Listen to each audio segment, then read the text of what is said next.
Great to see you. Thanks for being here. It's lovely to be with you as always, Sam. I'm looking forward to our chat.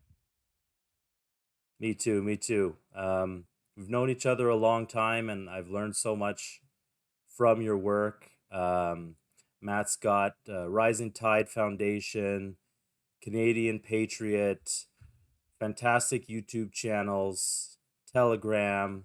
He's on podcasts all over the place. He is a force to be reckoned with for sure. Um, and it's always great to see you. I always love getting together with you and chatting with you. So I'm so glad that we could do this today. Um, I have China on my mind today a little bit because I saw uh, about 3 weeks ago an article that has stuck with me about recent CEO visits to China. It was originally published in the London Telegraph, titled "Western Executives Who Visit China Are Coming Back Terrified."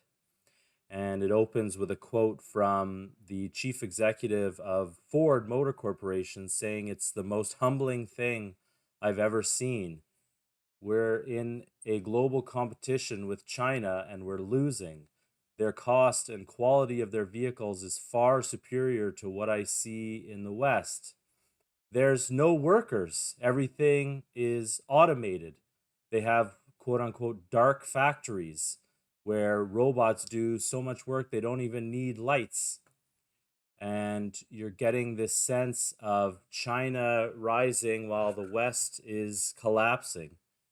And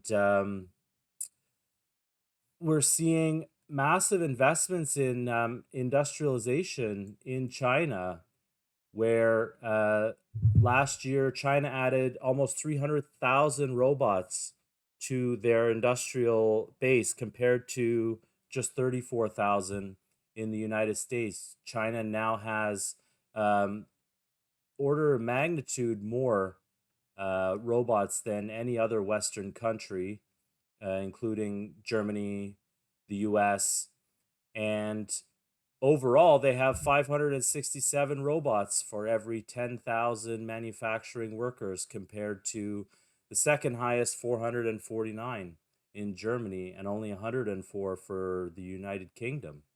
Wow. I also saw another article just recently. China is now introducing the world's largest cargo ship for shipping goods powered by a thorium reactor. Mm, So, what are your thoughts mm. on China rising, the West collapsing? What's driving it, and what can we in the West who don't want to see our society collapse but would like to see us peacefully coexist and enter into a win-win solution with or win-win coexistence with China? What can we do about it? Yeah, those are some incredibly important statistics that you just brought up from those articles, and I think there is a serious slap of reality that is causing a lot of these CEOs to quickly reshift their focus from the delusion that they'd been living under for so long, based upon certain mythologies about what they were told China was and what the Chinese civilization is, based upon certain prejudices that had been baked in to the Western sort of mainstream narratives. The way we're taught about world civilizations is very limited, very bigoted, based on certain examples of China having been at different times, um, either abused, dominated by foreign powers under things like the Opium Wars, or at the other times just behaving in a more monolithic manner, kind of like we're often treated to the idea that the Chinese are sort of like the Borg. They don't think for themselves. They just move as a hive, like a beehive. There's this idea that they don't have individuality in China. It's kind of like, and I think a lot of these presumptions have resulted in a lot of hubris amongst those in the West that would choose to see themselves as the ubermensch of the world, destined to control the levers of power, productivity, and ultimately every aspect of the human condition. And we've gotten into a place where that hubris has, I think, made us um, skip steps and forget the things we used to know as basic wisdom, which is that you need energy, you need physical industry, you need to improve upon those things if you're going to be able to be viable as a civilization. We've allowed a lot of those things to be exported, increasingly with the idea that the doers of the world who would do the dirty work in factories that would produce would have to always remain our slaves, basically earning just enough to not die, but not enough to actually have a good standard of living. And that was the, I think, idea that Henry Kissinger and those who he represented around the Club of Rome and Trilateral Commission of the 60s, 70s had envisioned for what they wanted China to be. You know, we would be the consumer society, they would be the doer worker society, they would stay poor, we would have wealth, and there would be this balance of power by the middlemen who don't represent any of those particular civilizations or nations, those supranational entities that Kissinger, David Rockefeller, and others represented above the nation state that would then be able to control the banking, control the behavior of of finance, predatory finance, and essentially, have it move towards an orientation towards one world government, supranational government, basically feudalism. In China, they overlook the fact that China actually has something much more powerful within its culture, within its deep civilization. It's a very old civilization, and it is something which is premised around the certain Confucian ideas that allowed the Chinese intelligentsia to play the game to a certain degree that they needed to develop the capacities to end the type of rampant hunger and starvation and poverty that was all they knew in the 40s, 50s, 60s, coming out of their civil war, coming out of the century of humiliation. So they needed certain things and they played the game, but they also had a much longer view of things, which I think is only becoming transparent, or it's becoming realized now by those CEOs who are going there, and they're realizing that no, China actually just saw that as a temporary evil to learn the skills to get the tools of productivity. But what we're seeing now in the last especially 13, 14 years has been an accelerated um, outpacing, breaking free of any precedent that Western industrial civilization had ever done. So they've mastered the techniques, a lot of those techniques innovated by the West, but now they've gone out to the limits and beyond and are pioneering in all of these core domains that you just outlined in terms of automation, in terms of computing, in terms of hydraulic dam building, the utilization of AI for the purpose of supporting and organizing complex systems that are subservient to the needs of the physical economy that people actually live in, which is a stark difference in terms of paradigm and application of these tools of technology to what we see, or what we've seen and continue to see a little bit too much of in the West, which is the idea of simply using these instruments as ways of con- projecting power by a professed oligarchy onto the masses of civilization to carry out surveillance systems. And we see that. I mean, I think there's a certain, at least, desire, a recognition of the mistake of deindustrializing, and a desire to try to reindustrialize coming out of certain corridors within the West, which is good. I certainly hope that that continues, but so far we're seeing a little bit too much, and I think you've noticed this too, of the application of AI, of even nuclear power, and how we're thinking about nuclear power as supporting AI data centers for a more techno feudal type of control grid. And AI takes a lot of energy, a lot of water. So, it's good that we're talking about building water projects again, building nuclear power again. It's good that we're talking about industrialization again, but in the West, it's very much geared towards militarization, building up a military capacity, and also just controlling the population with the digital economy. Whereas in China, it's a different paradigm completely. And I understand that people who simply look at some of the forms of what you just outlined, dark factories, the exponential growth of automation can be scary for some people. And in a certain way, if you don't, you and I And by the way, congratulations on doing this show. This is a good. It's going to create a good platform for higher analysis and discussion. And I think your title is so good. Overcoming oligarchy is really the key, because if you don't have an idea of cultural excellence and a moral culture that enhances both the appreciation for the welfare of the whole society, but also of the individual within that society at the same time. If you don't have that, then all of these applications of advanced technologies can be and would be very easily directed towards enslavement and tyranny. That's true.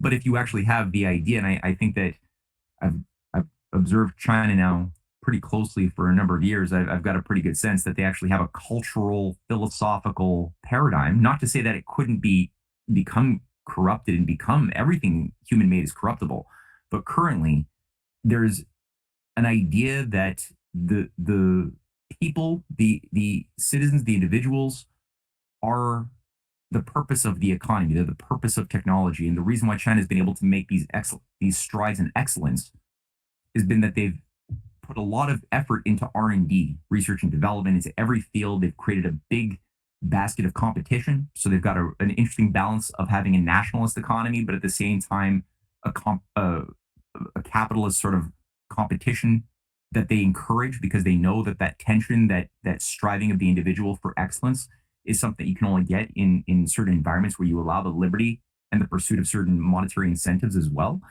So that's been able to create miraculous leaps in the domains of magnetic levitation, in rail technology, quantum computing. I'm not really too sure at this point what even quantum computing is. Honestly, I thought I knew it, but at this point I'm thinking that might be a bit more of a pipe dream than I thought. But in terms of AI and other things, it's quite remarkable, and it should be. I think it's healthy that it's scaring Western CEOs, but at the same, because they should be scared. They just created a situation over decades of turning our viable economy into a giant time bomb, and so they should be defusing the time bomb and looking at, well, what works? What's an economy look like that today is not a time bomb and is viable, and learn from that and work with that instead of seeing it as a threat that needs to perhaps be destroyed, as some Boltonites and old school neocons out there are thinking is the way to go. Fantastic points, Matt. Where to begin on that? I mean, when you look at China, I think what we are seeing is the failure of the West to anticipate all of this completely, and this mad scramble right now as they're in a full-on panic, realizing that not only is China overtaking them economically, but it's also providing a paradigm as an example to the rest of the world, showing that the oligarchy over here and the system that they have built over the last 40 years is nothing but a complete failure, with absolutely nothing to offer us for the future. Mm.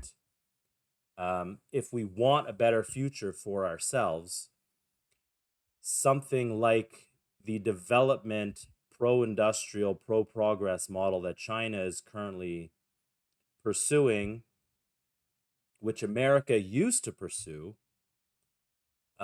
is rapidly taking over everywhere on Earth except for Western Europe, the US, and Canada.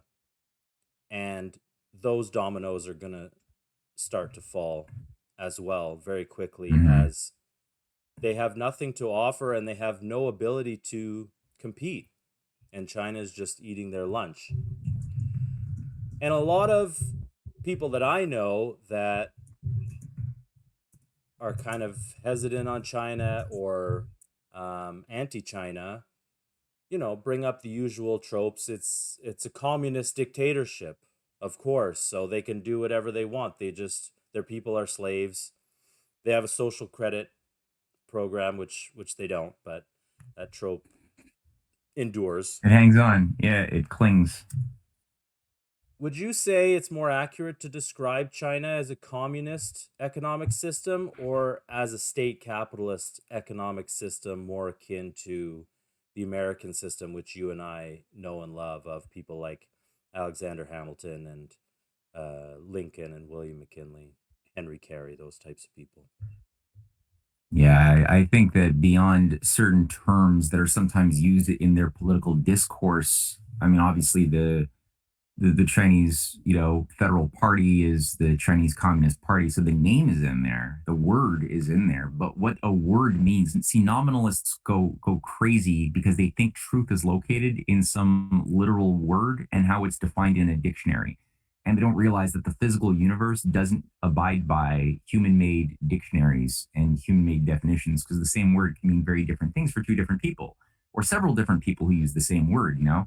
Even just Google truth on and look at Wikipedia and see how many different theories of truth Wikipedia will tell you. The post-structuralist definition of truth, the ecofeminist definition of truth, the Hegelian truth, and each one will have certain similarities, but also things that are diametrically opposed in many cases. So it's the same thing for this word.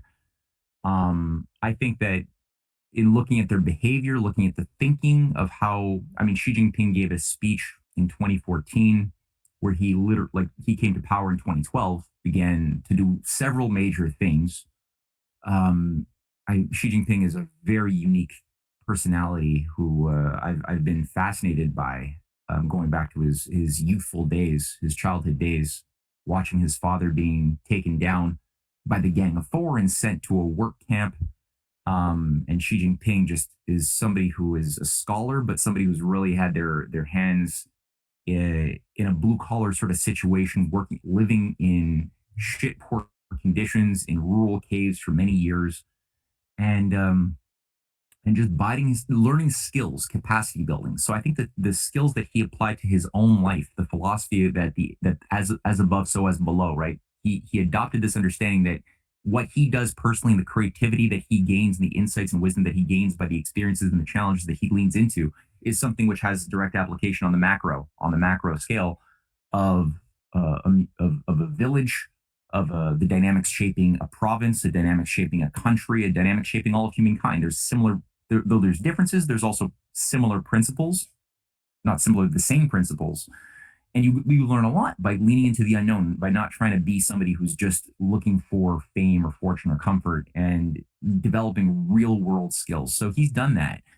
And I think with this speech that I first heard him give, and he's given several iterations of this, he basically pays certain lip service to Marx and Marx's economics, but he also makes the point that we've gone as far as we could go with Marx. Marx is limited, and that's a big point for true hard, like, for hardcore communists who actually have, I mean, communists, they try to act like they're atheists. The hardcore communists who are ideological, of which there are in China, just like there are in a variety of countries, but they act like they're atheist, but they're not. It's they just transposed uh, old school conventional religions for the gospel of Marx.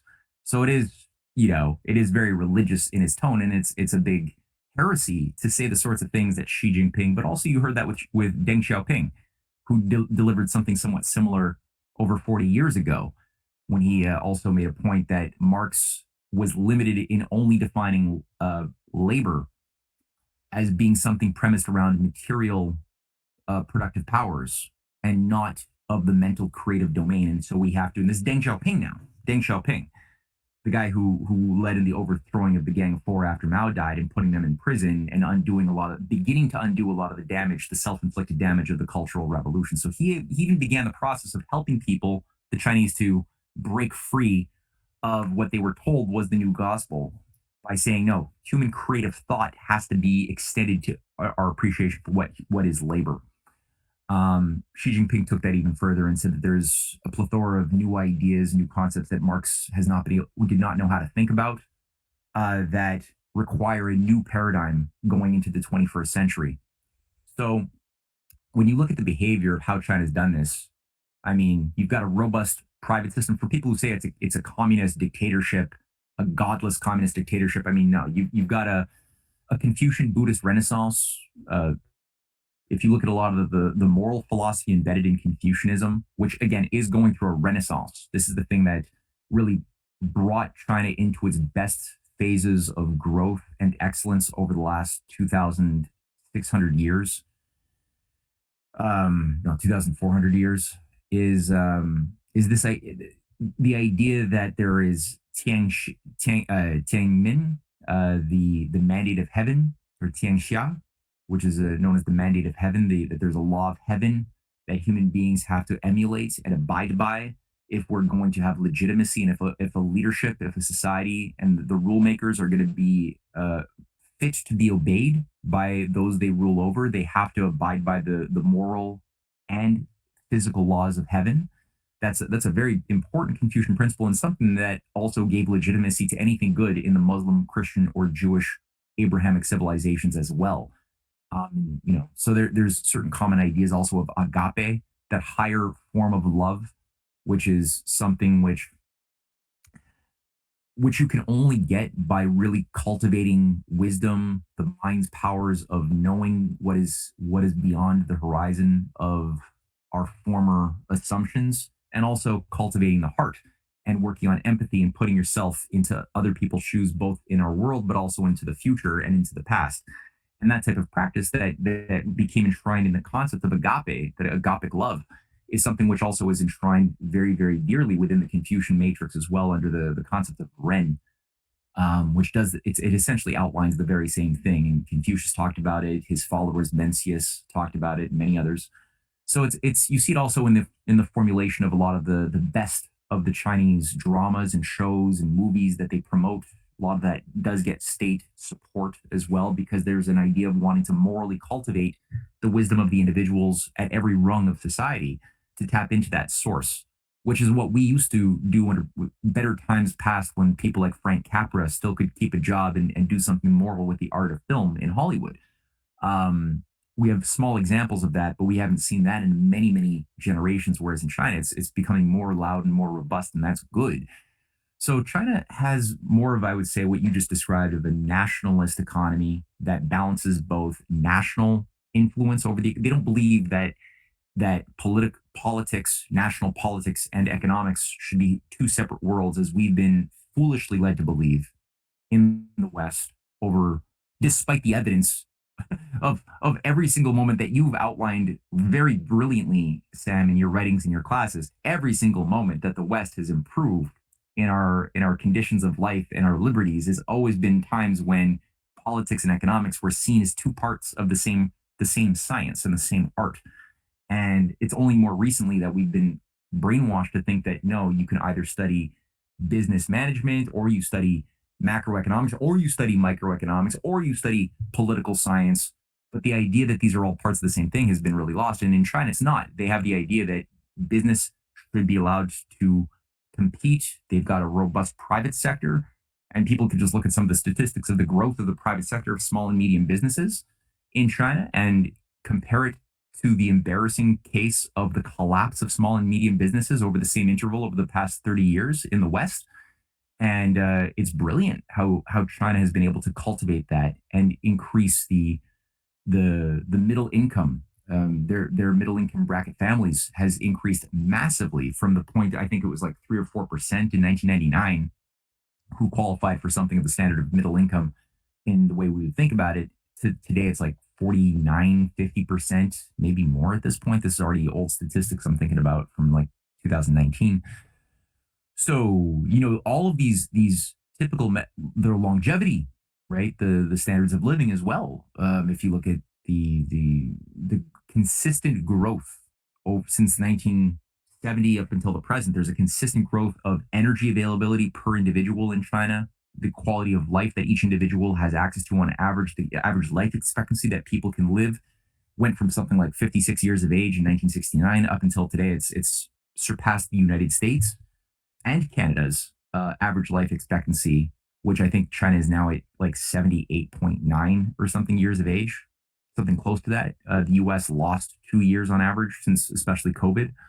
Mm. So again, all of these metrics are things that you would think, well, that's a society that's doing something right. And we might disagree with elements of it, But overall, you have to appreciate the fact that they're doing the thing that we used to do when we were good, and we shouldn't be insecure or afraid of it. We should really, really take the time to study, like, what is their banking system? How does it work differently from the private central banks of the West that we have that don't permit for the type of credit that they seem to be able to emit? Why is that? So these sorts of questions we should be posing. And yeah, Well, speaking of that's, heresy, Matt, it sounds mm, like you're saying that the independence of the Federal Reserve is not sacrosanct. I'm kidding, of course. But yeah, on their banking system, the Federal Reserve is not an American system, and the national banking that we used to have, the United States used to have, um, under the first and second bank of the U.S. and Abraham Lincoln's national banking system, all of which were destroyed by elements of the financial oligarchy at the time. China is very much copying that. I mean, if you look at I call China state capitalist. Just full disclosure, their economy is 70% private enterprise, and they have a ton of state banks which issue credit into the economy for a variety of purposes. They have the Agricultural Development Bank of China, the China Development Bank, the Exim Bank, Export Import. They also have mm, a number of state owned commercial banks and private commercial banks. The Industrial Commercial Bank of China is a great one, the ICBC, China Construction Bank. So mhm. you really see this adoption in China of something which, I don't want to say it's US in origin, but something very similar used to exist in the United States and was completely co opted and destroyed. Mhm. Yeah, I mean it's something which in principle there's obviously different forms that it takes, but in principle of function, it's the closest thing that exists anywhere in the world to what Lincoln was doing with his reining in of the thousands of private, small, very autonomous banks that had the authority to issue their own currencies before the Civil War. That was part of the reason why the U.S. economy became such an anarchistic basket case, where inflation was rampant, bank runs were rampant in the 1840s and especially the 50s. Um, Yeah, after and Andrew there were just Jackson destroyed the second bank and they had the mhm, independent sub treasury, I think they called it, and the mhm. wildcat banks that would just fail all the time and no central authority. No, exactly. And it's scary to see how Andrew Jackson is lionized as the myth makers have worked, as we've discovered, relentlessly for, I would say, even while he was still alive. The myth of the future image of what he represented was already being cooked up for future generations by the priesthood, the myth makers, who wanted people to have a false idea of this guy as a hero.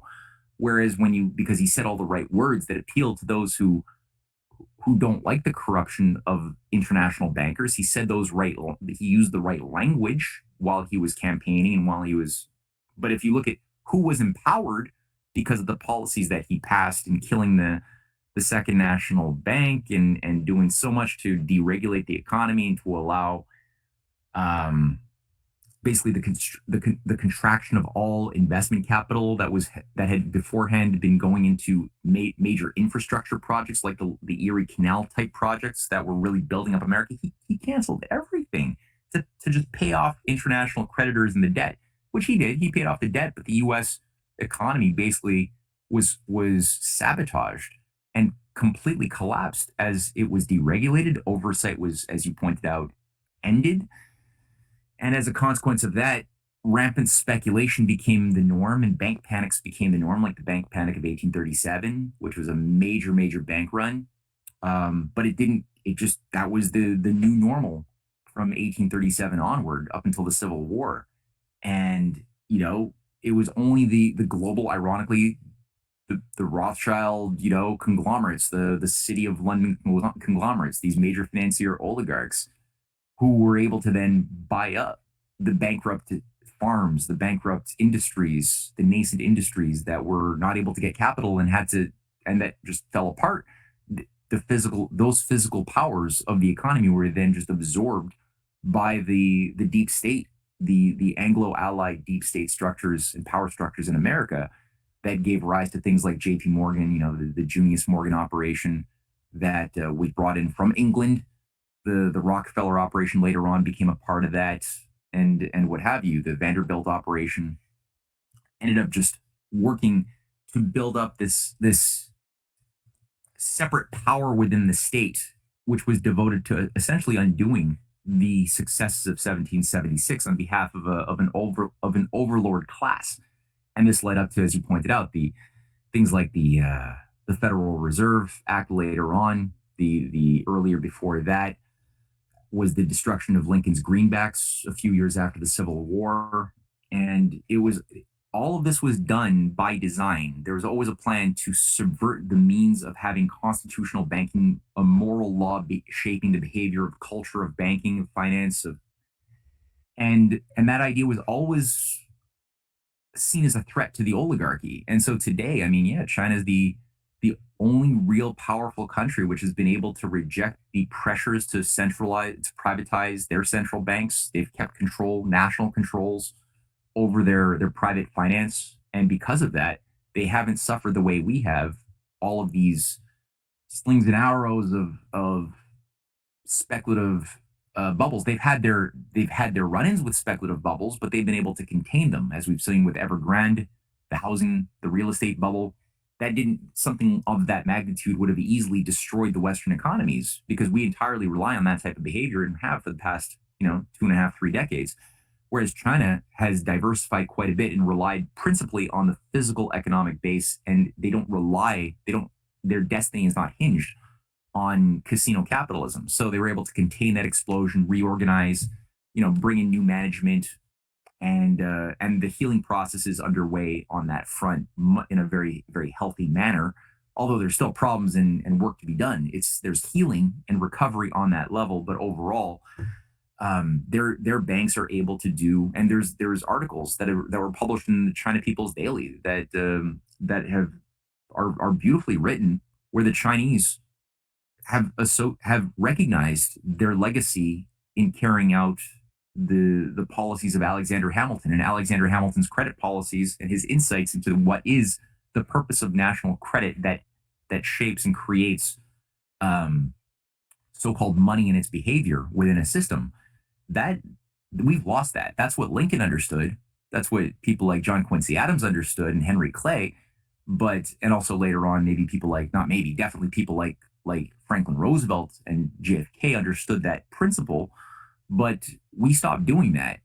China is, and again, they're self-aware. They're describing it, and they have to get better at it.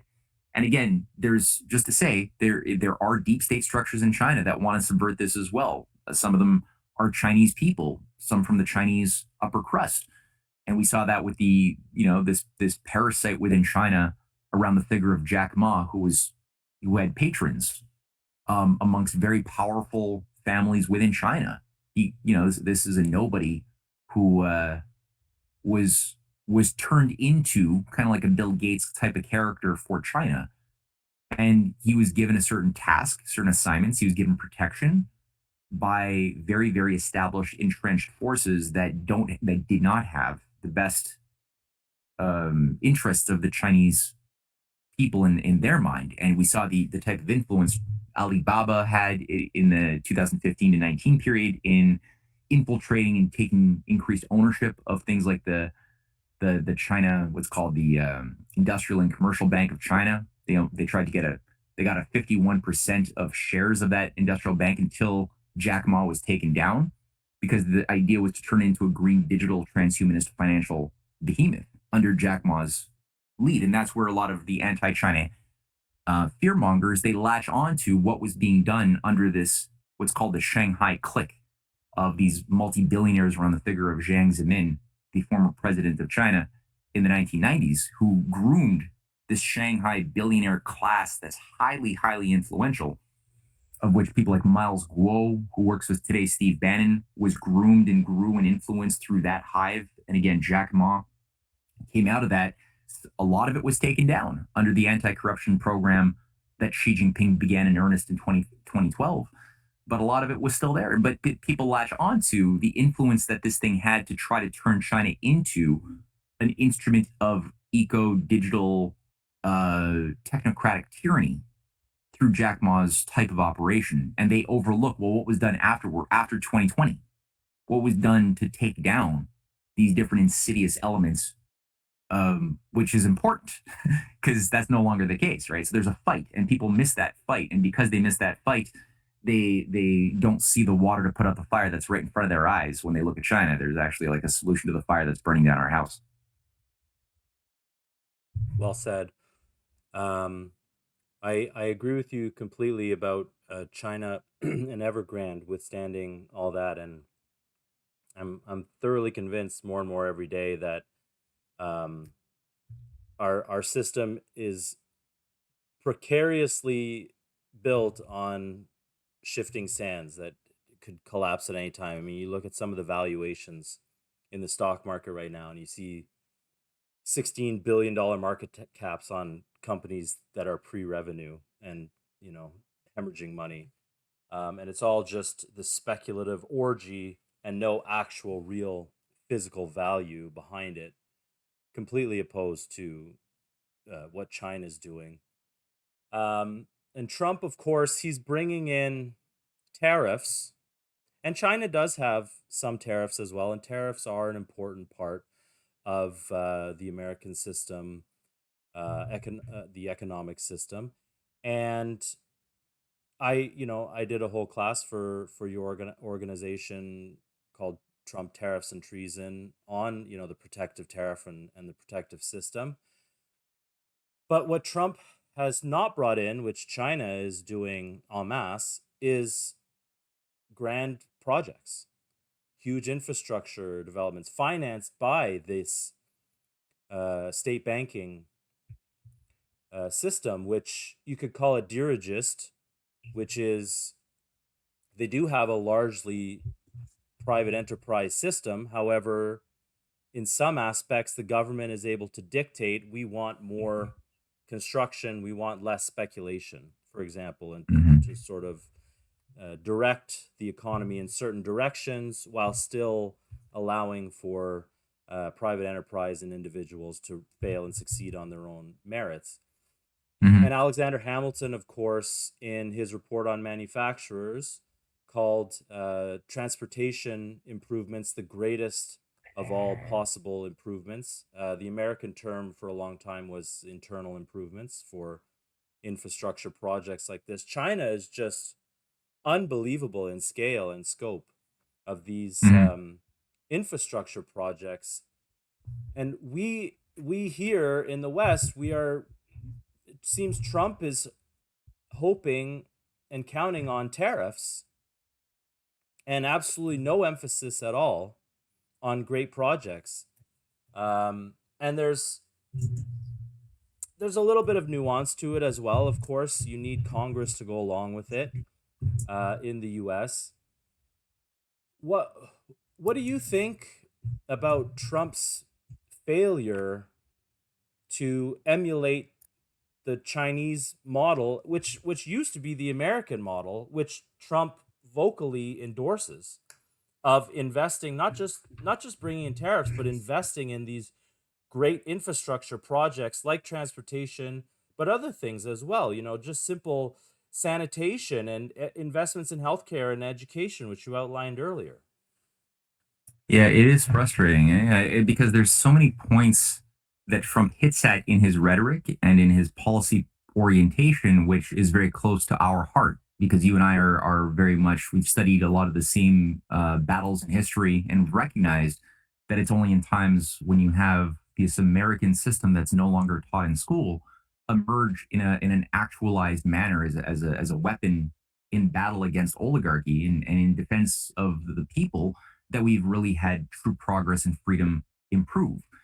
And those periods are exemplified by such figures as Abraham Lincoln, which people get a romanticized, simplified, dumbed down Hallmark version of what Lincoln was in textbooks and movies. But the real fight is completely left out of it around banking, around the green. What are the greenbacks? What was this fight against the major financiers internationally? What about the occult secret societies, both within the North and in the South, that were together working to tear apart the Union? All of these things have been really scrubbed from our awareness now, because those same forces were never dealt with after Lincoln was murdered.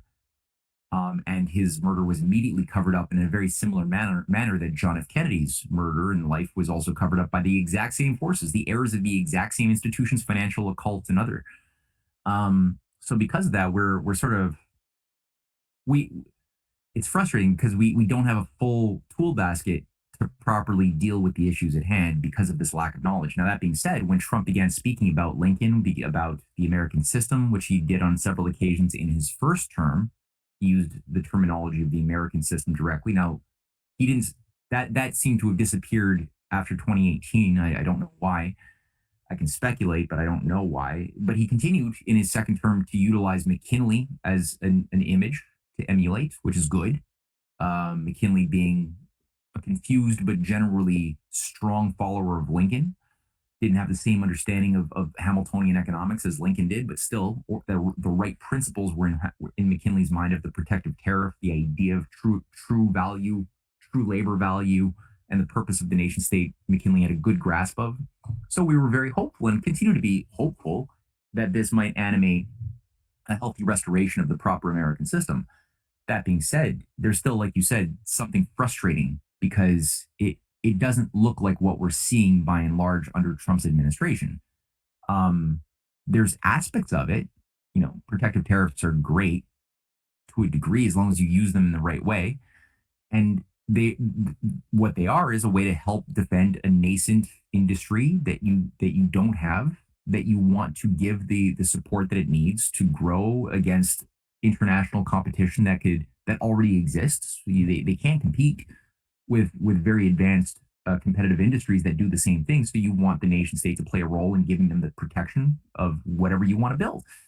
So, but it's not a formula to build revenue, as you've pointed out in your classes. It's not something you want to just turn into, like, we can put tariffs on goods, so then that way we have more revenue for the state. That's not why you want to do it. You want to have an idea of a vision, that these are supportive of caring, fulfilling a vision for the future, that animates the behavior of when do we increase the tariff, when do we decrease it, on what products do we want it, or what industries do we want to have the tariff now, and which ones don't we? So there's an idea of always judging the active human mind. The discerning mind has to be an active organizing principle, because there's no single formula for it to work.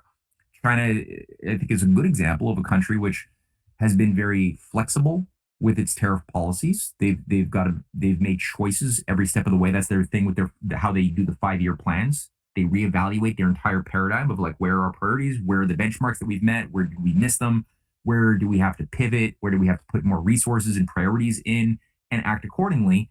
And they have plans within plans. They got 5-year plans, but they also have 10-year plans. They have 50-year plans. They have 100-year plans. I think the healthiest minds out there have millennial plans. I think that's a healthy way of thinking, as long as you're not a misanthropic, Armageddonist. Having a 1,000-year view of history or the future is a perfectly healthy way to create the biggest space for creativity to flow. So it would be so easy, again, for Trump just to simply provide a vision, a concrete goal, the way we've seen in the best of America's past and the way we are currently seeing around China's Belt and Road Initiative. There's so many analogs that America could have, both for cooperating with an already existent bold project that's very flexible, the Belt and Road Initiative that Xi Jinping unveiled in 2013. It's so fluid, right? And that's what's so great about it. It's not a rigid thing. It's created a space of development corridors. We know that they want to build an intercivilizational economic base of communion and working with, through economic collaboration with, neighbors that could otherwise be induced stupidly to go to war with each other, as empires have sought to do for so long. So to overcome that, you have to create win-win incentives. And that paradigm of creating more wealth for the next generation than you had in your current generation is the way to do it. That's the way we've always been able to create durable peace amongst people who are either rival neighbors or people who have, chips on their shoulders based on past grievances of what your dad did to my dad.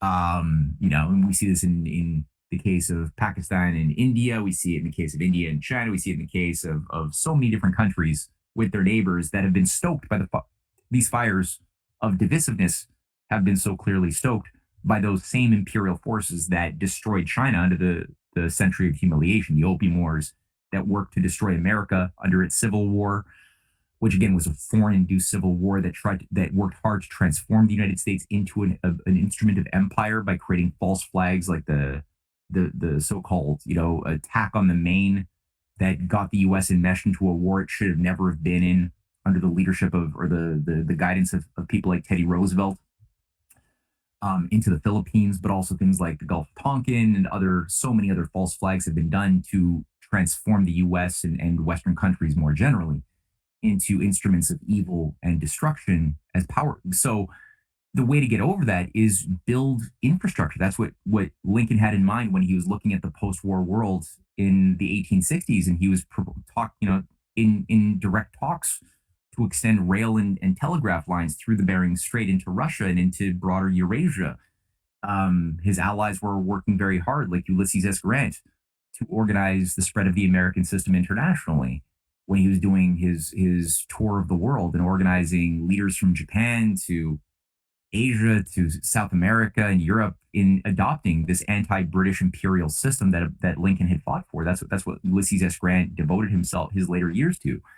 And FDR had that vision as well of let's take the New Deal experience and take what we did with the New Deal, these mega projects of the Tennessee Valley Authority and the rural electrification projects and the Hoover Dam and all these big projects. And let's use this as the basis upon which foreign policy can be crafted to end all of the pain of colonialism in helping Africa have their own New Deals and helping India have their own New Deals. And of course, that didn't happen. He died. His enemies took over. The Cold War got in the way. But China's now doing that exact same thing. And how easy would it be for Trump to simply provide for that type of idea? So I don't know whether it's the imperial transhumanists that have found that enjoy a bit too much influence around Trump's inner circle. There might be an element of that. There might be other things in play that I don't fully understand, but it hasn't happened yet. And I do hope that he's losing time to really bring that type of concrete policy into play. It's a concern. Yeah, and I think, like I said before, part of it is that these sort of things need Congress, and that requires a renaissance among the Mm. people themselves to elect a new generation of leaders, which are America first and pro these kinds of policies. I see these American system principles as being anti-oligarchical, that they encourage population growth and they encourage population development, people's intellect, they get smarter. And that's Mm. exactly what the oligarchy doesn't want. They Mhm. attack these kinds of policies as bad for the environment because there's too many people on the planet and we need to reduce the Earth's population. They want less people, and they want those people dumber. Why is Mhm. that, do you think? What is it about Good question, oligarchy right? that that's what they desire? Yeah, it seems to be a theme, eh? Like throughout history, whether you're like looking at the writings of Hesiod or even something more recent, it seems like that's always been sort of the constant theme amongst the organizational structures of oligarchs is to keep the slaves, keep the masses in a state of constant turmoil, constant scarcity. Ideally, have encourage systems where they limit their population, their reproduction to certain acceptable numbers, and don't it's kind of like they treat human beings. I think that's part of the thing, right? I think they treat human beings like game animals, or like maybe not game animals, maybe a mixture of game animals and domestic cows and chickens that you would have on a farm. And that's the problem is the inability to, I think, qualitatively differentiate the identity of a human versus a wolf and a monkey and a cow. There's similarities of these different biological mammals. There's mammalian characteristics in all. There's a lot of genetic and other physiological characteristics that are similar. they all fart, you know, they all eat in their own way and do their things that they do, and they all reproduce, but they're not governed by the exact same laws. Only human beings among the known animals of the ecosystems of the earth exhibit these properties of judging good and evil, of having aesthetical sensibilities of beauty that inform our intellect in discerning what is the right or the wrong thing to do, what is a metaphysical principle, something beyond the senses that allows us to adduce an intention. That's not simply an intention to go hunt, go get food, but higher intentions that are animated by ideas of what is the nature of human beings, right? We create definitions, we try to understand the essence of things by defining them as best as we can, and then acting accordingly. So, but then again, you can't see an intention. I could see a face, I could see a facial expression, I could see somebody smile, but does that mean they're happy? How many sad clowns are there? So, um, so human beings do this other thing. We're animated by something other that the oligarchy rejects, and they would prefer that we just be. I think their ideal is like happy dogs, happy to get our scraps. They seem to treat their personal domestic animals well enough, but they don't treat Africans or human beings in general well enough, because they disdain this quality within humans to be free, to go beyond our limits in ways that animals don't. Animals are happy. A dog and a cat is perfectly happy just being cared for by an overseer. Humans are not. We get very frustrated in that type of constricting environment, yearn for something more. So we have this divine spark that, in the best of times, when we're fit to survive, is cultivated and is awoken and is given the means to work itself out. That should be what every kid gets to experience as an early of an age as possible.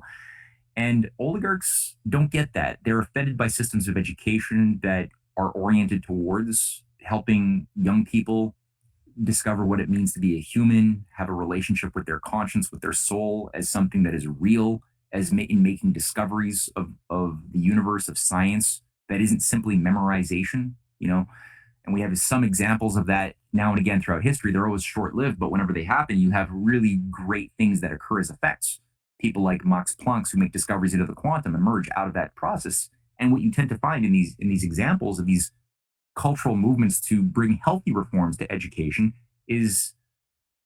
are certain things that we take for granted, like that classical beauty, that the arts and the sciences don't exist in two separate worlds, but are two sides of the same universe, and that the great scientists should also practice, whether visual art or musical art or just art in general, just practice that aesthetical part of themselves, like flex it, work it, cherish it, and then find that your logical powers of reasoning become enhanced accordingly in an exponential manner that people who are simply mathematicians cannot even get that.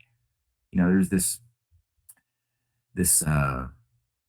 story from Edgar Allan Poe, who was a trained mathematician and in many ways a linguist, who was a student of the infinitesimal calculus, and he was part of the network of West Point and École Polytechnique that had some of the greatest minds and scientists of that age in France working together. And people like Charles Dupin, who was a leading scientist at the École Polytechnique and who was a student of Gaspard Monge. He was used as an inspiration by Edgar Allan Poe to formulate the character of his Inspector Dupin, from his Tales of Ratiocination, the first detective mysteries in human history. And so this character wasn't totally fictitious. He actually showcased how the real mind of Charles Dupin actually worked in the figure of this character he created, who was able to use powers of deduction and induction in ways that were impressive, but he always made a point that his effectiveness at solving the mysteries was because he didn't depend. He was not limited by either deductive or inductive reasoning, which is the reasoning of a logician or a mathematician or a nominalist.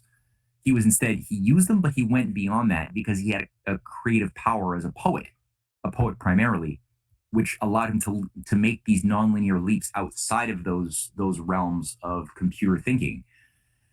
And so, that's the sort of thing that I think we need to get back to today, because the oligarchy only is successful at getting us to limit ourselves and to reduce our world populations to the degree that they impose cultural dynamics that destroy our ability to do those very things, right? To see the harmoniousness, the idea of aesthetics and science, the idea of having that help us pass judgment of what is the right or what is the wrong, what is natural law, what is an offense to natural law. If you don't have the foundation, you can't do it. And I think, again, when I look at a lot of the Chinese shows, it's very difficult to feel like to have a non-dirty experience. What I mean by that is, like, when you're watching like Netflix or Prime or something, just I gotta watch a show sometimes, or a movie, and it feels dirty. I feel like I've been psychologically uh, uh, manipulated by these disgusting Gnostic stories that infuse anti-human Trojan horses into the psyche. I don't get that with most of the Chinese or South Korean shows that I will watch. They actually are infusing these types of moral lessons about, the about human nature, and how to carry out better judgment and wisdom embedded within the stories. It's the right way to do it if you're going to actually have a cultural policy that's going to allow you to appreciate why human beings don't have any absolute limit to our growth. We could, if we impose it onto ourselves and we allow ourselves to be defined as animals. But if we actually see ourselves as humans, we're thus, defined by the character species of problem solving and always leaning into the unknown with the faith that we can generate from within ourselves solution concepts. Then metaphysically and physically, there's no absolute limits to our potential growth in quality or in quantity within the universe, because as far as we can tell, the universe is actually an open system that's constantly in a state of creative change towards a certain state of improvement, of perfectibility. And that might offend some people who are listening to this show, because they've been brainwashed into thinking that perfectibility is a moral attribute that has nothing to do with physics.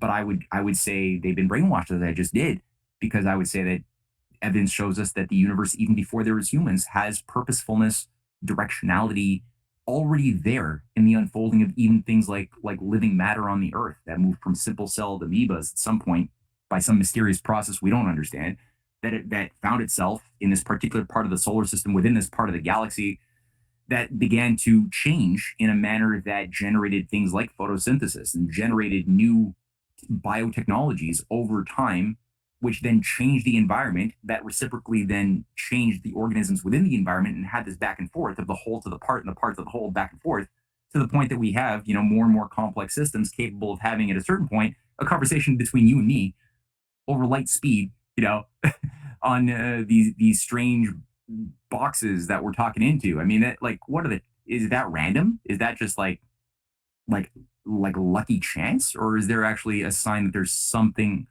purposeful behind that whole process? Yeah, it's a big philosophical question, and one that I think we should get young people to wrestle with a lot earlier.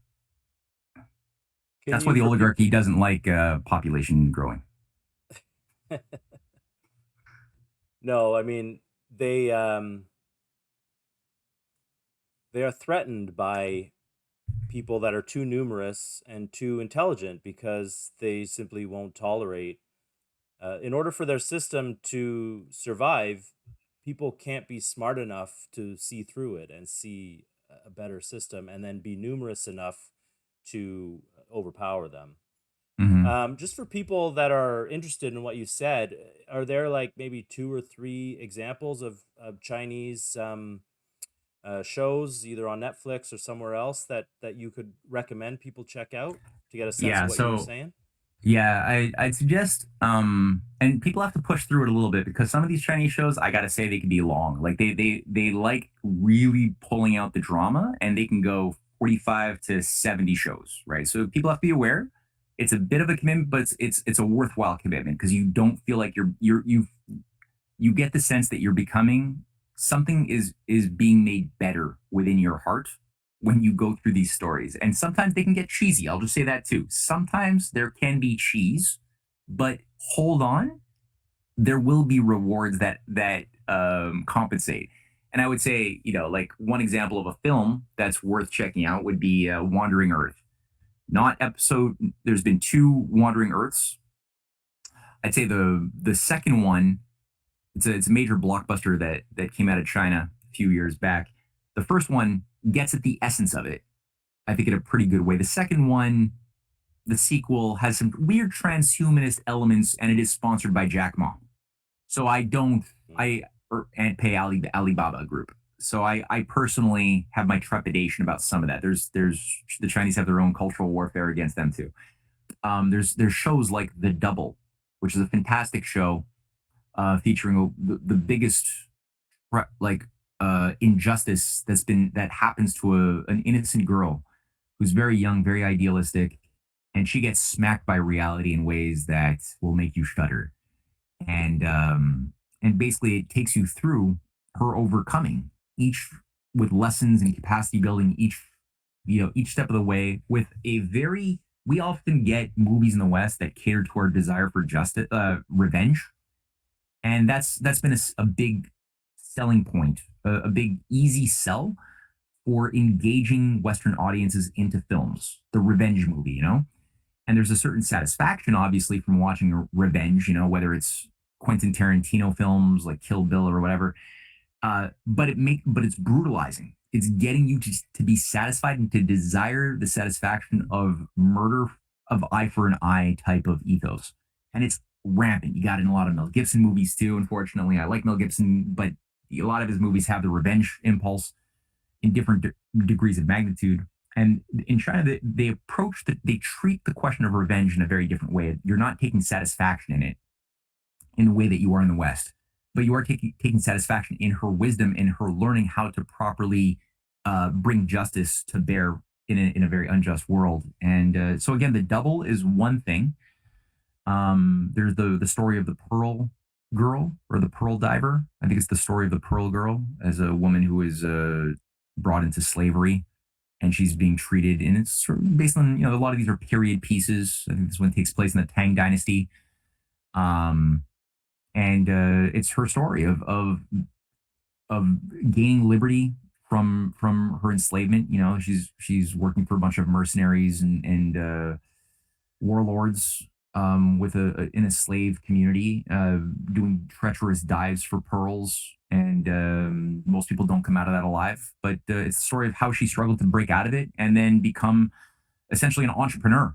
um, but in a way that is very political. And they're always teaching you how the Byzantine behind the scenes court intrigue works. So they're helping the audience actually appreciate using the examples of these safe period pieces far removed from our present circumstance, how real world geopolitical intrigue, false flags, other things actually works. They're doing these lessons in layers, and it always comes down to cultivating sentiments of loving the greater good, like learning how the individual can transform from being a bad person into becoming a good person. How these lessons are qualitatively transforming people if they're done right, and even how bad people have a spark of humanity that is important. Because in the West, one of the reasons why we've been so manipulated, I think, so effectively through the culture is that our idea of good and evil has been made so simplified based on this binary Manichean, you're either the good guy or you're the bad guy. And the actual nuance and the sophistication of what makes true good good and what makes true evil evil is totally lost, because we all have like a little spark. Nobody's perfect, though some might think of them as otherwise. The fact is nobody's perfect, and so it's only when we start realizing that we all have the potential to fall within us that we become capable of overcoming a lot of the traps that the oligarchy was set to try to seduce us into bringing out feeding the worst part of ourselves that makes us weapons against ourselves and against our families and against our nations, when those sentiments are awoken by design. And that's why these vices, these lower attributes are often encouraged and inflamed within our shows, within our with our music, within our movies, with our video games. It's usually these debased things that make us become the worst part of ourselves, so that we ultimately don't have an ability to love humanity, because we can't love ourselves when we're living a degenerate identity. And so in China, they're really trying hard. And again, not all shows are like this, but there's a much greater preponderance of those kinds of shows. And I would just say the last one is China and the Classics. It's a semi-dramatic recounting of the great classics of China that's gotten huge support. You can get them for free on CGTN or on YouTube even. They go through the life. What is the life of Confucius? What is the life of Lao Tzu? What is the life of the greats of the great poets and philosophers and statesmen of China? And they combine like what were their theories and what was the political reality that they were living in, that were shaping their identities, in which their theories emerged for a purpose. So they're not doing the mistake that we make in our philosophy or political science programs in the West, is we dichotomize, we sever the theories of Hobbes or Locke or any Leibniz from the political identities that they had in the real world that they were living in the service of humanity or in the service of oligarchy, which is so important because somebody's, you know, you, the ideas have a cause. So the again, China and the Classics is a great series that gives people a really good primer into how the ideas that made the best and the worst of China's civilization, but they're focusing on the best. How did that actually occur? And it would really, it should inspire content creators in the West to look and take similar formulas for helping to teach people culturally in an entertaining way about our own philosophers and our own political history. Well, I'm definitely gonna go check that out. That sounds really interesting. I hope that that others will as well. And in another time, I'd love to pick your brain a little bit more about how we can use these mediums like film to tell these stories of the American system in a similar way to educate people about our history and what's been lost and the fight against oligarchy and oligarchy's methods and things like that. And you are already on top of that, talking about Edgar Allan Poe before. You have a big movie coming out, should be out by the time this video is up, on Edgar Allan Poe. I cannot wait to see that. You've done some of the best work out there on Edgar Allan Poe, and I myself am a fan of the visual medium and its power to teach and to educate. So I cannot wait to see that. I wanted to talk a little bit about because we were talking before about Jack Ma and China wrestling with its oligarchs and taming them. And I always find great irony in people like Alex Jones who are pro Trump, um, and he just absolutely hates the Chinese. He calls it the Chinese Communist Party, the CCP, and Xi Jinping especially. And he also hates George Soros. And George Soros, of course, very famously said the two biggest threats to the planet are Xi Jinping and Donald Trump. And so on the China question, Alex Jones sounds identical to George Soros in naming Xi Jinping as public enemy number one. And how does the system in China work to develop leaders' competence? They have a highly competent bureaucratic class in China, and how is that developed? And its history going back to even the Confucian times. Mm-hmm. And how did they? What were some of the fights they had with their oligarchs over there, and what were some of the ways that they were able to claim victory sometimes? Yeah, there's a it's a big question. We should probably make like a video just on that, really. But what I could say is that so I'll start with the present, and we'll go backwards that way. Usually, I would do the opposite. I would go for some deep history, and then I would zero into the present. But let's do the opposite for the moment.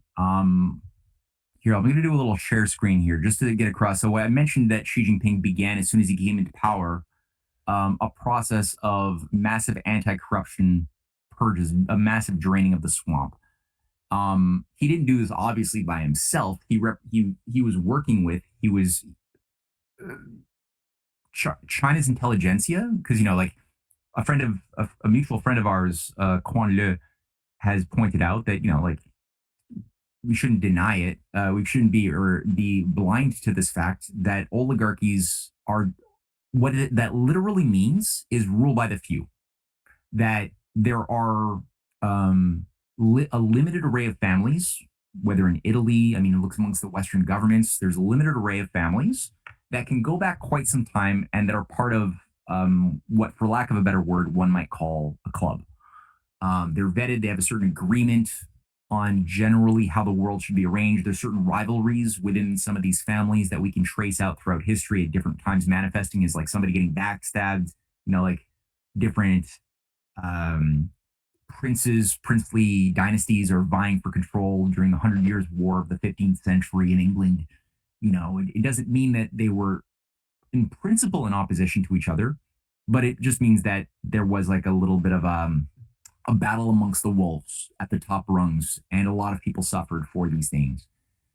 Um, the difference between, I think, the traditions of the Western oligarchy and let's say the Chinese oligarchy is that in the Chinese Confucian system, there's an open aristocratic orientation for their culture amongst the elites that's very different from that which we now have and have had for too long in the West, which is a much more closed system. If you're not part of an inner crusted of bloodlines, you might be able to be brought in because you have talent, like an H.G. Wells or a Thomas Huxley. You could be brought in because you have talent that's needed for the oligarchy to thrive. But overall, you will never be allowed to upper marry beyond a bunch of many layers of impenetrable um, glass ceilings.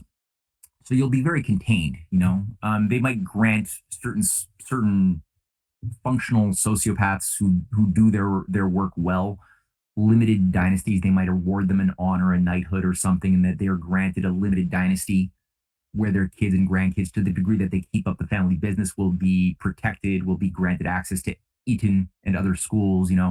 But the system itself is much more premised on an idea, a closed idea of an animal like slave master relationship. Not so with the healthiest expression of Confucian culture, civilizational philosophy that we've seen emerge in the best of times and currently today in China.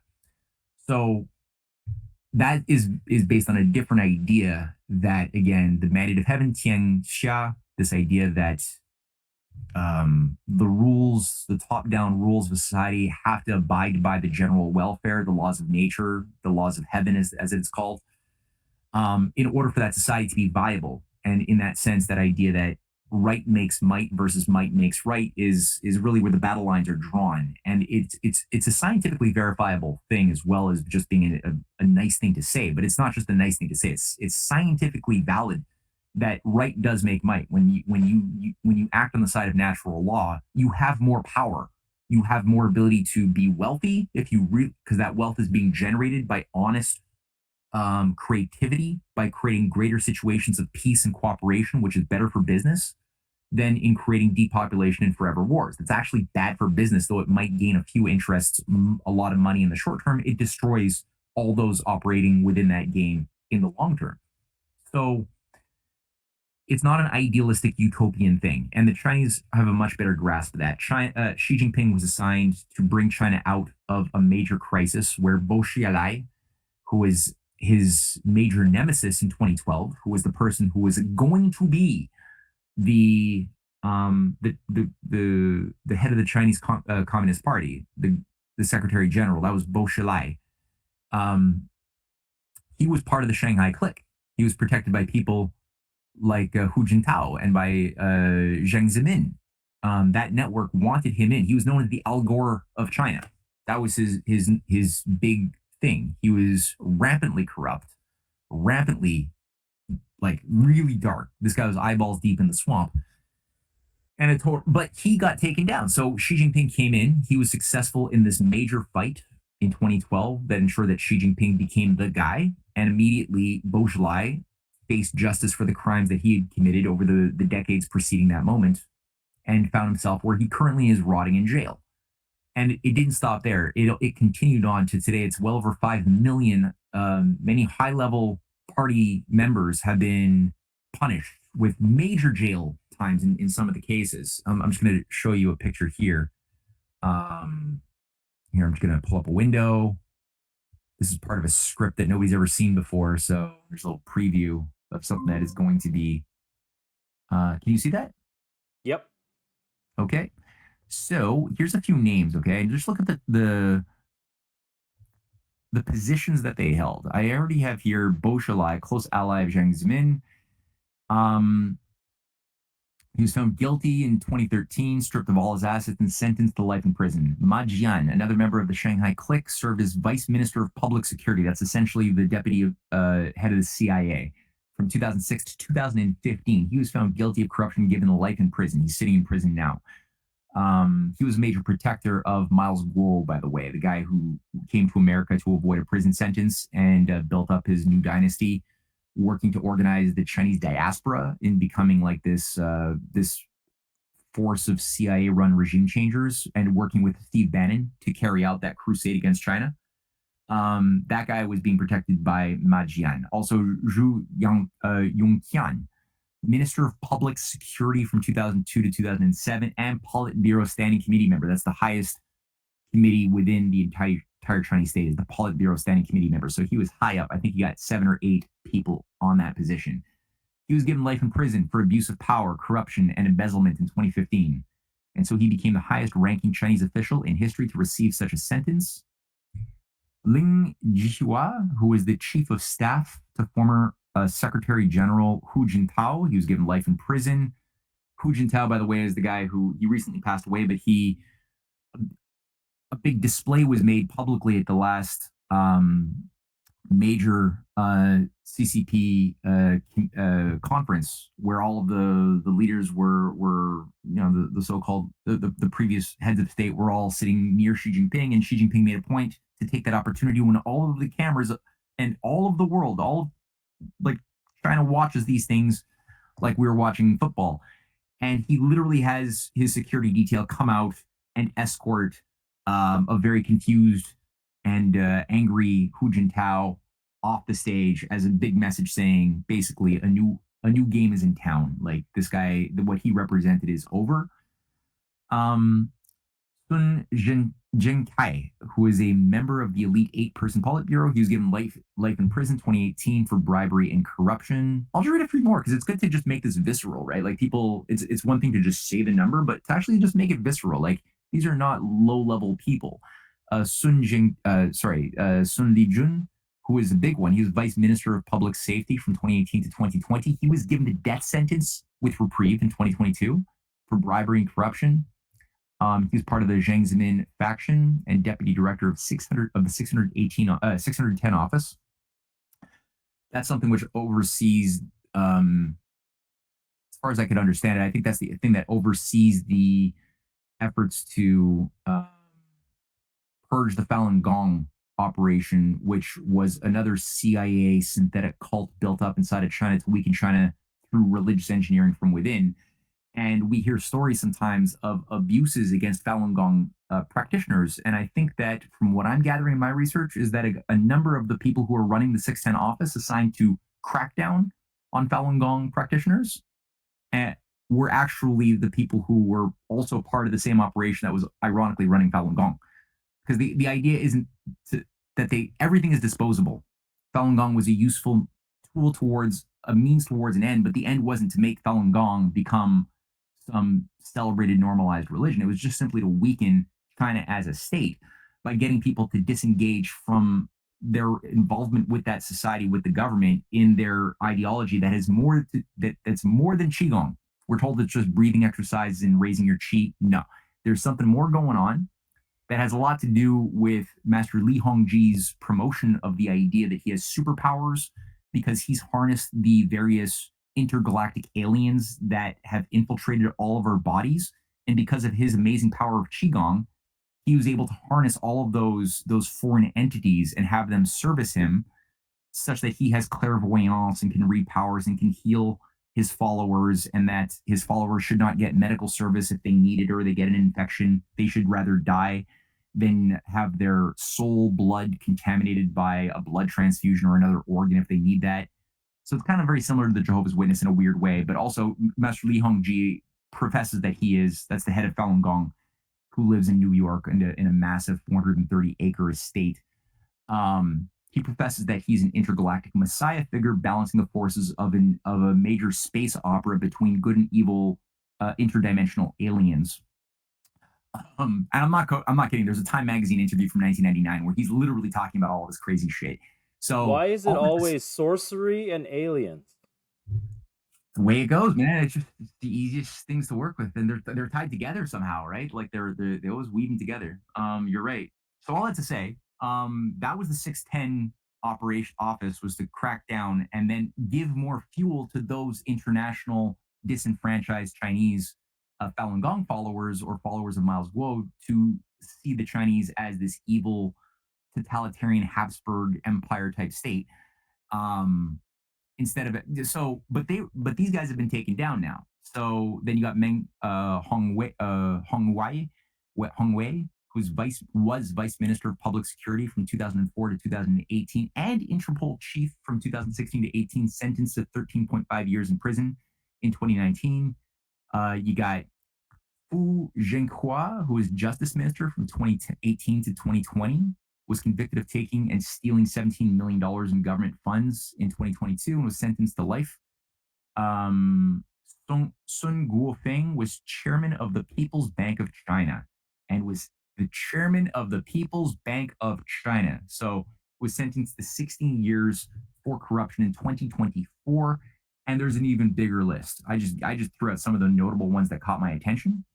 But Jeff J. Brown, who's a friend of mine who runs the China Rising Radio and Facts from Fiction Foundation, Hmm. or no, I know Truth him. Yeah. Foundation. Yep. He did a whole series on the anti-corruption purges in China, and he did like a 9-part series, which is thorough. I'm going to interview him, and maybe you might want to interview him too, because he can go way deeper than I can. So yeah, there's something. And as far as like how does China do this more broadly, there's a whole history of the fight of the better China fighting and being much more successful by and large than what we've been in dealing with the warlords, the entrenched Freemasonic outfits that the British had played a big role in building up during British domination of China in the 19th century and after. A lot of the triads that found their hub in Shanghai and Hong Kong and Taiwan, Macau as well as a major international, gambling and money laundering hub, with massive penetrations into the Caribbeans even and a lot of Commonwealth British Cayman Island finance. Sure.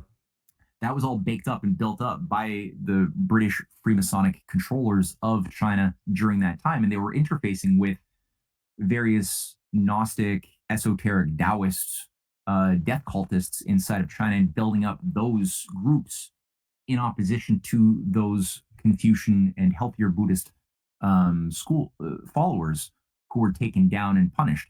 So there's been a big battle. Like, how did Mao purge these foreign directed Freemasons? He did it, but we're supposed to just see him as this one dimensional evil character and not see anything other. So we don't take the time to just appreciate how the hell did that fight happen. There's books that have been written about it, but we're not generally encouraged to know about those things. So, and again,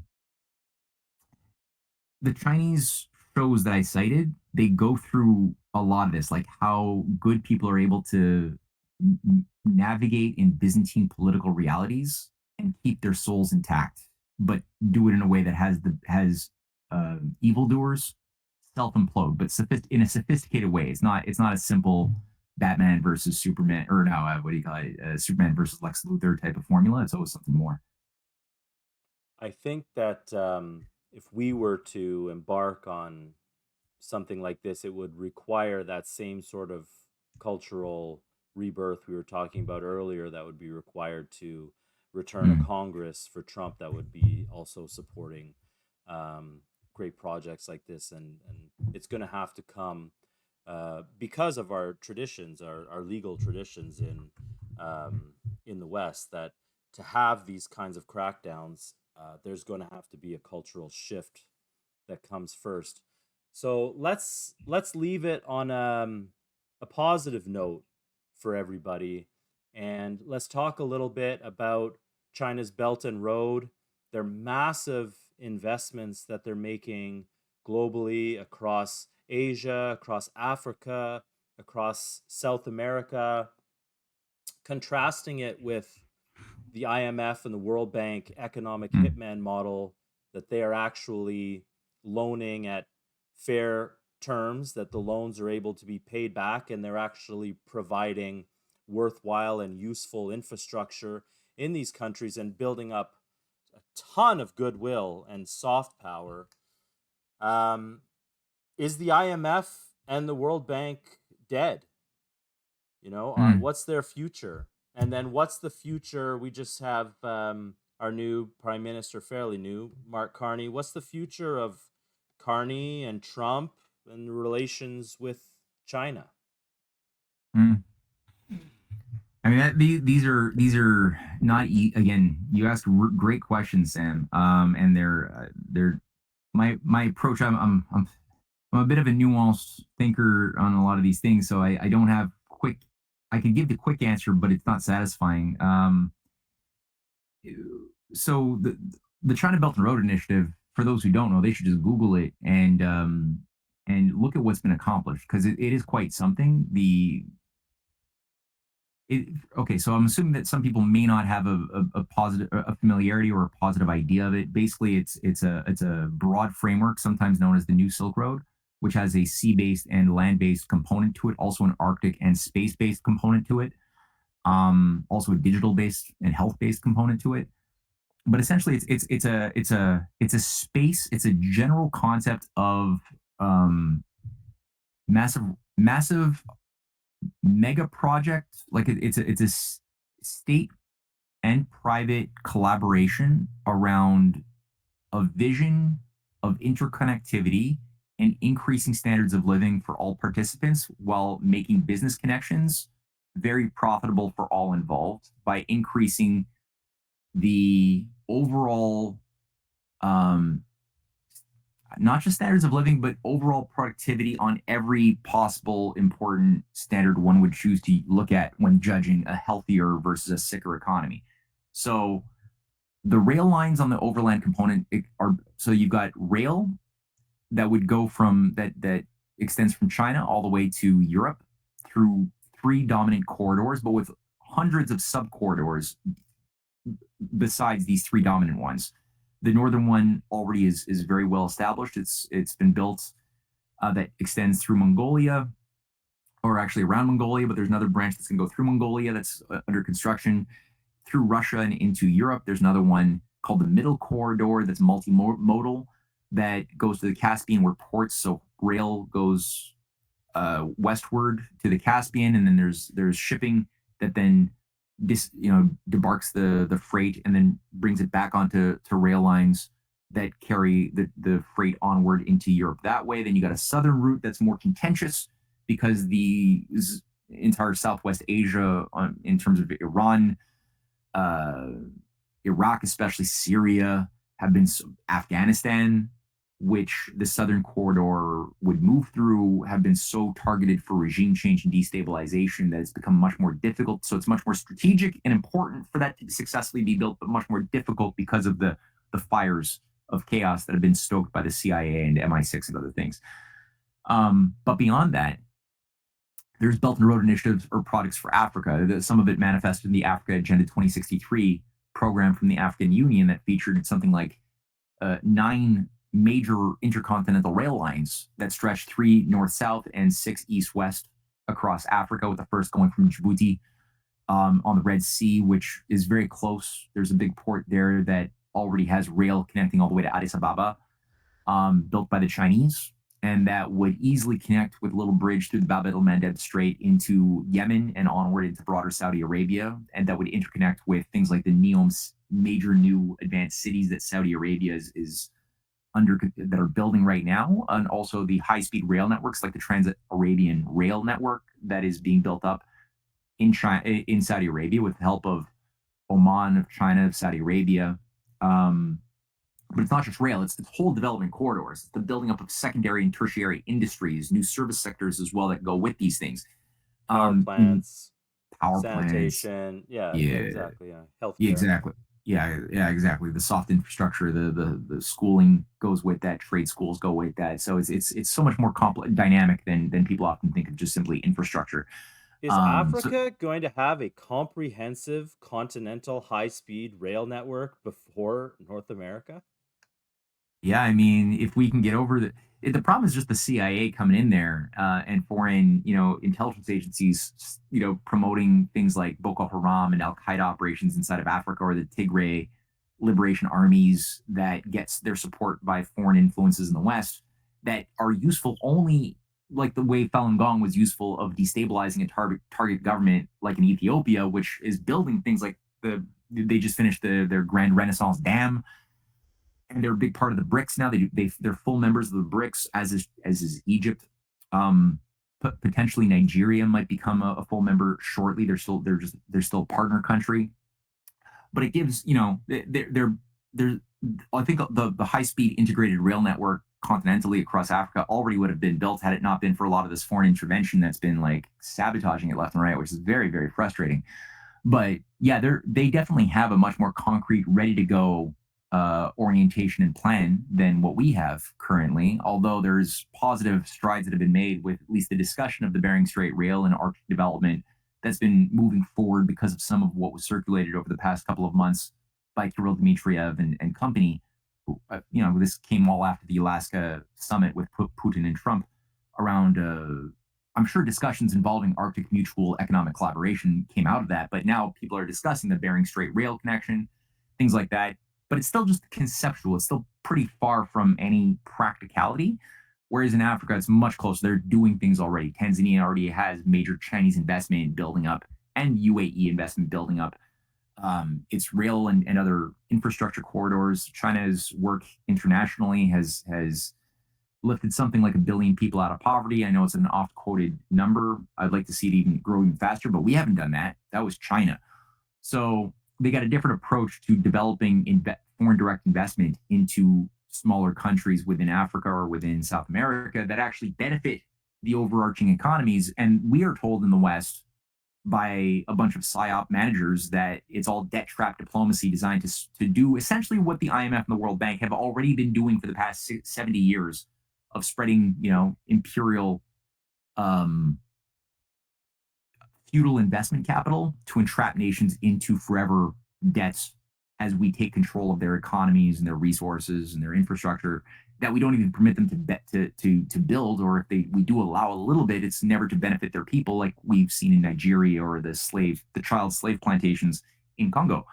So that these are the consequences of many decades of Western control of these nations' economies. Now China's come in, and like people criticize China because there's still tons of corruption and there's still child mining in Congo and there's still corruption in these various countries that they're doing business with. And it's like, yeah, but they didn't make those problems. They're dealing with an objective reality that they have needs of rare earths and other things, resources for their own development needs, and they're dealing with what they have, what they've been given as a consequence of Western imperialists. Now, they're at the same time, if you look at a breakdown of where China has invested versus where the West has invested, though numbers have been similar at different times in terms of overall investments into Africa, you can see that China's concerns and priorities are totally different, where a big chunk of their investments goes towards hard and soft infrastructure. They go towards helping to create African run banks. We never allowed those things to happen. Our investments are entirely geared towards mining and extraction. So there's no balance of anything healthy. So it's a different, it expresses a different idea, and one that's much more in harmony with what people like Franklin Roosevelt had envisioned with what the world economy should be wired to do under an international New Deal in the 1940s when he was in negotiations with other foreign leaders in Africa and beyond around that. So that only deals with part of the question. I forget the other part of the question that you had. What was the other part? I was asking about what does the future hold with Trump and Carney in relations with Oh, China and China yes. China rising and us having really no choice but to Mm, to abandon this 40-year experiment with neoliberalism, yeah. uh, because otherwise we're dead in the water. Well, we have to take this opportunity. Like the only positive way I can see this unfolding is that we're about to collapse. We will collapse if we don't make systemic changes that involve taking down those forces that turned our economy into a time bomb by design, because that not by accident. They wanted the economy to blow out. They wanted the U.S. and European countries to slide into a self cannibalizing civil war, just like they wanted it the first time in the 1860s. That's what the enemies of America want today. It's the same enemies, the same model in many ways. Um, the difference back in the 1860s and in the 1940s, when China was going through its own civil war then, and today, is that China was, and was a negligible third world country. They didn't have much economic might to do anything to challenge this hegemonic ideology. India as well they were the crown jewel of the British Empire. They had no sovereignty. They were very weak, and today they're not. These are now becoming much more dignified, stronger economies with problems. Especially India's got problems, but they're in a much better place to, if they combine their political weight, especially with Russia, which has gotten a lot stronger over the past decade. Despite the sanctions, it's actually the sanctions have in many ways made them more resilient, more strong as an economy. If they combine their forces together with people like Iran, smaller countries that could then, and that are both receiving protection, but also adding their own contributions to that, you have a force that can really challenge the oligarchy that's been wanting to get everybody to blow up in a controlled demolition, including Canada, including the United States. So if we are able to, as there's evidence that Trump is trying to harmonize, at least recently there was the announcement made to that Trump has made to work with Xi Jinping and with Putin to get rid of nuclear weapons, to recalibrate and reorganize our nuclear science policy towards something more constructive. That's a good orientation. These are still just words, but it's a good orientation if it's accompanied by a vision and a real um, battle with those Wall Street, City of London bankrupt banks, which needs to happen. If that's accompanied with that, then we could see ourselves being reminded of the best of what we once were by working with those countries that are doing the best of what we once did. Starting with the Arctic, but other things too, right? And American business would benefit immensely. Small and medium enterprises would benefit immensely by not going to war with China or other countries or Iran. Now, do I think I'm not a total optimist either. Like, knowing what I know about the empire's techniques and sophistication, especially utilizing Canada, my concern is that Mark Carney, and I've been warning about this since the very moment Carney came in and was installed as the replacement of Justin Trudeau, is that his orientation will likely be to try to to play his role in weakening the China Russia alliance by trying to persuade the Chinese elites that Canada can now, for the first time, be trusted, because we're both being bullied by a big bad USA.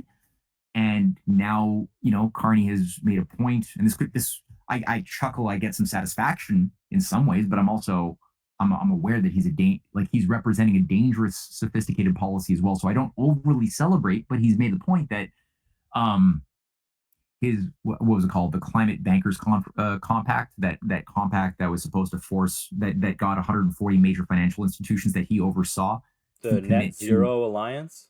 yeah, that one. That basically dissolved by necessity unanimously by the vote of all members. He was perfectly okay with that because he's a pragmatist. He knows that you can't destroy China or Russia if you are currently destroying yourself at a faster pace. So it's not expedient to have that timeline any longer, the whole Agenda 2030. And St. And Bill Gates recently came out and said, actually, climate change, yeah, not that it's big a not a big, deal. yeah, yeah. Very Forget what it, strange turn of events there, exactly. And it's again, but it's, completely comprehensible viewing it in this light. yeah, exactly. They can't, their commitment is still to destroy, Like they're at the service of an oligarchy, which is very rigid, very uncreative, and very committed religiously to depopulation and destroying any type of attribute of civilizational states that express a divine spark or awaken a divine spark within humanity, regardless of the the particular religion or whatever. It's that whatever culture does that, they want to destroy by design. It's like, you know, a shark and blood in the water. They just can't do anything but go for the blood. That's the oligarchy. So their handlers, what they represent, is committed to that. But to get there, you can't do the Paris Climate Accords. You can't do the UN Sustainable Development Goals. You can't just do that and still undermine China. So what you can do Right. is play slightly longer game by emulating some of what makes China or has once made America effective. You can emulate some of the surface appearance of it and allow for a degree of industrial progress to be permitted for the moment while gaining the trust perhaps of China. And that's my big fear. And I hope that China is smarter than this, because I think that Canada should work with China. If it's as long as China doesn't allow itself to get sucked into a game it doesn't control. If Hmm. it does, and if the bonds it currently enjoys with Russia are reduced, are loosened, while it's enmeshed into a dependency on British Canadian uh, cheap minerals and oil and rare earths and iron and natural gas and other things, which we might see grow in terms of these being tapped under the new post Green Carney policy, we might see an explosion of industrial progress to a certain limited degree. If they allow that and get addicted to that, then the taps can be turned off. They can be threatened if they become enmeshed in that type of thing. So they need to stay independent. They can't allow their destiny in any way to be affected. And they can't allow Canadian players to play a role in determining the behavior of things like the Asia Infrastructure Investment Bank or any of the Chinese institutions that it wishes to use as sovereign instruments of its own fight for anti-colonial development. If it wants those things, it can't allow its enemies to have influence over those things, even if we become members. And we should be allowed to become a member. And I think we still are a member of the Asia Infrastructure Investment Bank. I don't know if Justin Trudeau pulled this out of it or not, but if you are, and everybody should be allowed to be, it should be that we can make decisions of how its policies run. We should be allowed to simply benefit by investing in things like water projects in the Middle East or anywhere in the world that the AIIB might participate in providing capital towards. And we should be beneficiaries for that. We could play a positive role in that. But if we start promoting Trojan horses, like some with an eco agenda that wants to undermine industrial civilization might want to do, then that shouldn't be permitted. So that's my fear. There's a potential game and play navigated through the Anglo-Canadian establishment, but also with branches inside of the U.S. establishment to try to weaken the Russia-China Survivors Alliance through these types of shenanigans, you know, and that there's maybe a desire perhaps to loosen the Russia-China alliance from the U.S. side by providing some concessions to Russia on the Eastern European front, reducing some of the tension on the regime change operations in Serbia and Bulgaria and other places, and instead give Russia maybe even some space to feel more confident about its southern security, while at the same time redirecting forces to asymmetrical warfare to destabilize China's allies, its perimeter, and ultimately um, its inner core. Iran might play a role in that. I don't know if Israel is still being used perhaps to unleash some form of an attack on Lebanon and then Iran as part of the pathway towards the ultimate fight against China after China's environment has been sufficiently made chaotic. Then perhaps it could be weakened and isolated adequately to get it to simply accept either um, becoming its own localized empire without trying to challenge the Western financier oligarchy and just simply be satisfied for the time being while they wait to become ultimately enslaved in the next generation. That's maybe like one condition that's being offered to China is like just give up on the Belt and Road, give up on the BRICS.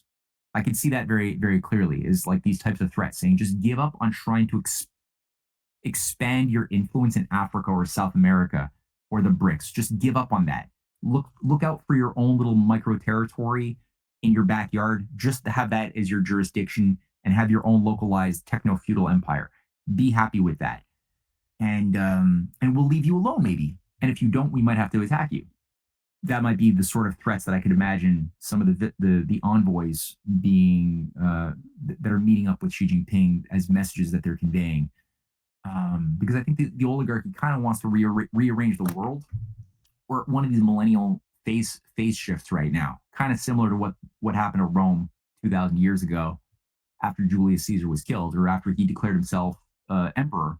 The republic system as a dynamic was alchemically transformed, literally, into a new type of empire run by mystery cults, oracles, and things like that that ran the entire structure of controls in Rome.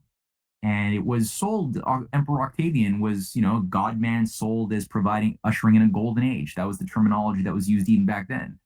So I think that some see this opportunity of crisis as a new type of phase shift from the republic into an empire, which we've been drifting in, but now more of a full blown thing with new AI oracles to manage alchemically the world in some weird type of, age of Horus with the all seeing eye type of symbolism, manifesting an idea of a global panopticon with jurisdictions, which might have, limited array of Orwellian jurisdictions that would sort of submanage their realm.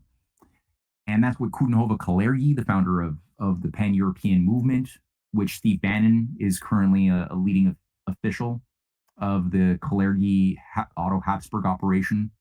That's his assignment. Currently, is the head of this Dignitas Humani Institute that Otto von Habsburg ran for like 40 years. That's the old Habsburg families. That's what they are with their Order of Malta chivalric, system of controls. The Dolan Taxis family and others that are still big patrons of the alt right that kind of want to have a Templar revival.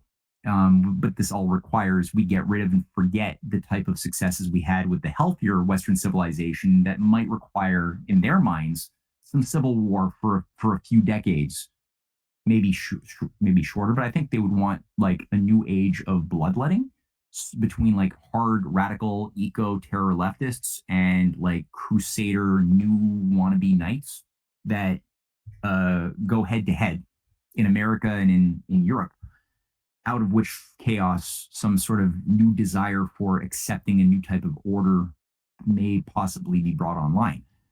And in which case, a new set of religions, a new set of revamped sacred myths that help us govern ourselves would be introduced. We'd be more pliable to accept perhaps alien gods, AI gods, time traveling alien AI gods, in some combination under the new oracles.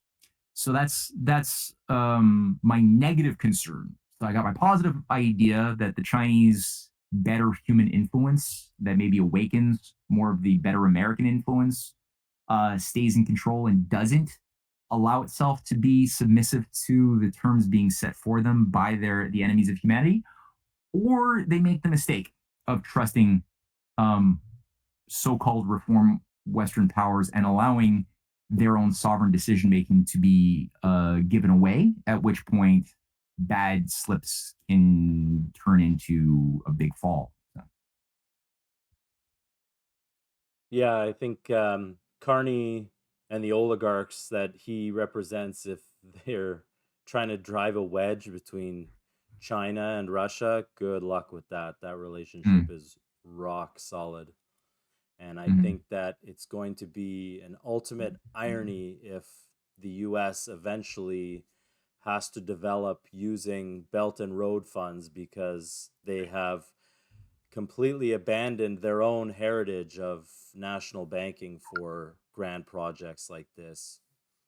Mm-hmm. Matt, Ehret, thank you so much for your time. It's been a fantastic conversation. I really enjoyed it. Can you please let everybody know where they can find you, where they can support you, what you have coming up? I love plugs. And yeah, this was great. Thanks for doing this, Sam. I appreciate just having the space that you created to just get out a lot of ideas that were bubbling in my head that I haven't been able to figure out how to properly communicate. So this is a great opportunity to play around with that.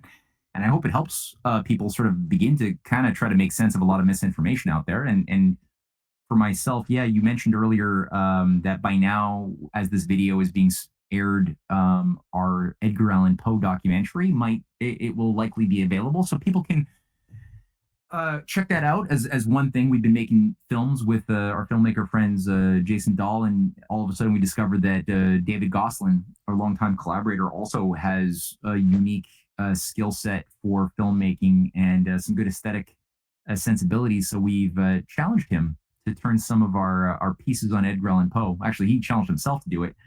Some of the work that we've done on Edgar Allan Poe into some multimedia proper feature length films. So the first one in this series will be out. It's Edgar Allan Poe's Final Mystery and A Tale of Two Murders is the subtitle. That's available for anybody who's a paid subscriber on my Substack or Cynthia's Substack or Rising Tide Substack or Patreon or View. It's a new service, a streaming service that we've been working with as well that people can also watch. Um, which I'll send you some links so you can share those with people. CanadianPatriot.org is the main geopolitical website. RisingTideFoundation.net is our cultural, more educational website that I run with Cynthia. And a lot of our documentaries are mostly available for free on CanadianPatriot.org. You'll find like a movie section there. Our books are all available for purchase there too. And Substack. That's sort of our bread and butter and saving grace so far that helps us pay the bills in the most effective way is Substack. So that's people can subscribe to that for free or get the paid upgrade. Matt, Ehret, Substack, YouTube, Amazon, Rising Tide Foundation, CanadianPatriot.org. No shortage of places to find you. Thank you so much, Matt. Hope we can do this again. It was very enjoyable. Cool, man. Yeah, me too. Say the word. All right, take care.